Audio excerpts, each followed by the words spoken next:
who find God?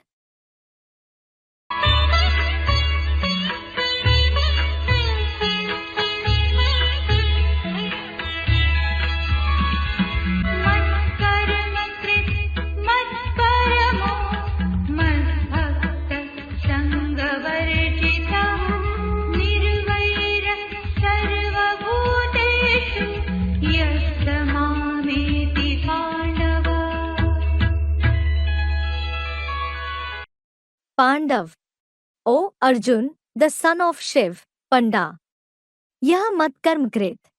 The one who performs actions for my Mat Parma considers me to be the supreme destination. Madbhakta Sangravarjita worships me after becoming free from the company of others. Sa Nirvaira Sarvabhuteshu.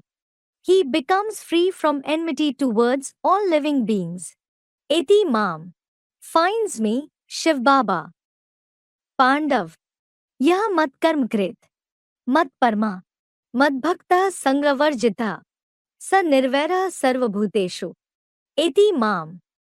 Interpretation. O Arjun, the son of Shiv, Panda, that is guide named Pandu, the supreme leader of pilgrimage place. The one who performs actions for the service of my yajna, considers me to be the supreme destination in person, and worships me after becoming free from the company of others. He becomes free from enmity towards all the superior or inferior living beings and finds me, Shiv Baba. The supreme destination. बाबा ये गीता में वो शब्द आया है ना बाबा परम गति. Student, Baba, a word param gati, that is the supreme destination, is mentioned in the Gita, isn't it? है हम तो सदगति में जाते हैं ना, लेकिन वो गीता में शब्द आया है ना परम गति. We attain Sadgati, don't we? But the word param gati is mentioned in the Gita, isn't it? परम गति माने परम माने सबसे श्रेष्ठ. परम गति है विष्णु बनना. Baba, the meaning of param gati is, param means the best. To become Vishnu is param gati. जो ब्रह्मा है वो विष्णु बनेंगे या नहीं, तो परम गति है. Will those who are Brahma become Vishnu or not? So it is param gati. The one who performs actions for the service of yajna worships me, he finds me. याद की जितनी प्रैक्टिस बढ़ाएंगे तो नजदीक है. The more we increase the practice of remembrance, we are closer. क्योंकि जिसकी हम याद करते हैं वो तो सोल है, बॉडी तो है नहीं. It is because the one whom we remember is a soul. He certainly isn't a body. याद करेंगे वो बॉडी में प्रवेश है, सिर्फ याद करने का साधन है. When we remember, he has entered the body. It is just a means of remembrance. लेकिन आप जितना ज्यादा याद करेंगे उतना आपको आपके नजदीक है. But the more you remember, you are close to the Father. और उसका तरीका यही है कि आप जितना सेवा में लगे रहेंगे तो आप नजदीक महसूस करते रहेंगे. And the only method for that is, the more you are engaged in service, you will continue to experience him close to you.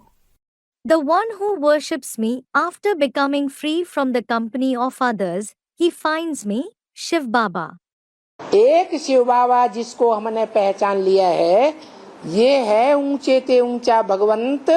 और इसको याद करेंगे, इसका संग करेंगे, इसके नजदीक रहेंगे तो हम इसी जैसे बन जाएंगे. One Shiv Baba whom we have recognized as he is the highest of high God, if we remember him, take his company, stay close to him, we will become just like him. दूर रहेंगे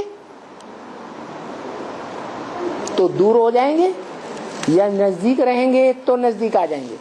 If we stay distant, will we become distant, or will we go close when we stay close? Student, if we stay distant, we will become distant. मन बुद्धि से नजदीक हो गए तो नजदीक हो जाएंगे. If we are close through the mind and intellect, we will go close to him.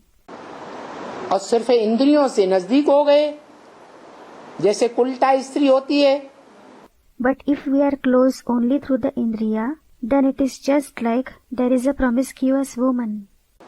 पति के साथ रहती है और मन बुद्धि उल्टपने में लगी हुई है। It is engaged in promiscuousness. तो पति के साथ है, नजदीक है या उससे दूर है? Then is she with her husband, close to him or distant from him? दूर हो गई। अगला जन्म दूर मिलेगा या उसके नजदीक मिलेगा? दूर मिलेगा। Student, distant. She became distant. Will she be born distant or close to him in the next birth? Students, distant. She will be born distant. तो ऐसे ही है, यहाँ भी ऐसे ही है। So it is the same thing. It is the same way here as well. Shiv बाप को जो बुद्धि से याद करते हैं, इंद्रियों से नजदीक है, भले कहीं दूसरे से हैं। Those who remember the Father Shiv through the intellect, though they are close to someone else through the Indriya, क्या? what? लेकिन बुद्धि से याद करते हैं एक को। But they remember the one through the intellect. He becomes free from enmity towards all the superior or inferior living beings and finds me.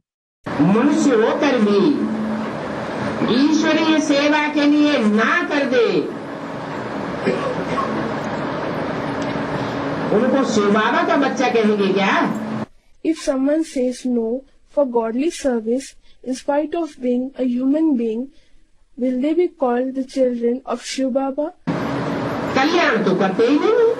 They do not bring benefit at all. Shiv माना क्या? What does Shiv mean? कल्याणकारी। Benefactor. तो कीड़े मकोड़ों को शिव के बच्चे कहेंगे क्या? So will worms and insects be called the children of Shiv? आत्मा तो वो भी है, They too are souls.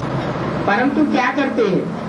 But what do they do? कीड़े मकोड़े पशु पक्षी क्या करते हैं? What do worms and insects, animals and birds do? खाना और सोना, Eating and sleeping. और तो कुछ नहीं करते। They do not do anything else. और मनुष्य होकर भी अगर ईश्वरीय सेवा न करे, खाता रहे, सोता रहे, तो उसको क्या कहेंगे? And if someone does not do godly service in spite of being a human being, if he keeps eating, sleeping, then what will he be called? जानवरों से भी बदतर है। Worse than even the animals. कोई क्या कल्याण नहीं कर सकते। They cannot bring benefit to anyone. साहूकार हो, गरीब हो, कल्याण तो सबका करना है। Be it prosperous people or poor ones, one should cause benefit to everyone. क्या? What?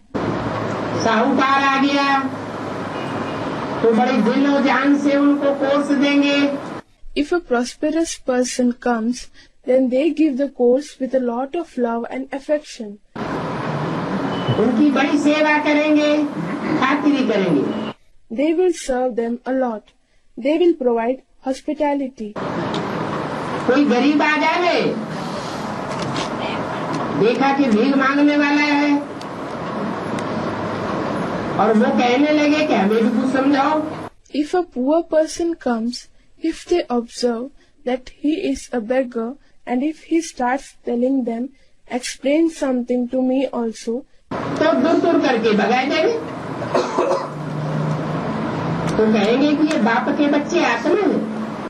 then if they scornfully chase him away, then will it be said that they are the children of the Father, that is souls?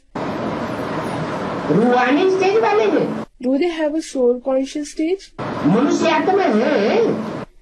Are they human souls? He becomes free from enmity towards all the living beings and finds me.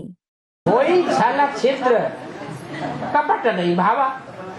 माना भगवान ने कहा मुझे छल छिद्र कपट करने वाली आत्माएं अच्छी नहीं लगती हैं। मोहि छल छिद्र कपट नहीं भावा. It means God said, I don't like the souls who play tricks and deceive others. निर्मल मन, जिसका मन निर्मल है, मैल माटी भरा हुआ नहीं है। Nirmal Man, that is, the one whose mind is pure, it isn't filled with dirt and dust. विकारों की मैल माटी से भरा हुआ जिसका मन है, वो मुझे प्राप्त नहीं कर सकता। The one whose mind is filled with dirt and dust of vices, he can't find me. जिसका मन निर्मल है, कोई मैल माटी नहीं भरी हुई है, सच्चा दिल है, वो सच्चे दिल पर साहब राजी होता है। The one whose mind is pure, no dirt and dust is filled in it, the heart is true, the master is pleased with that true heart.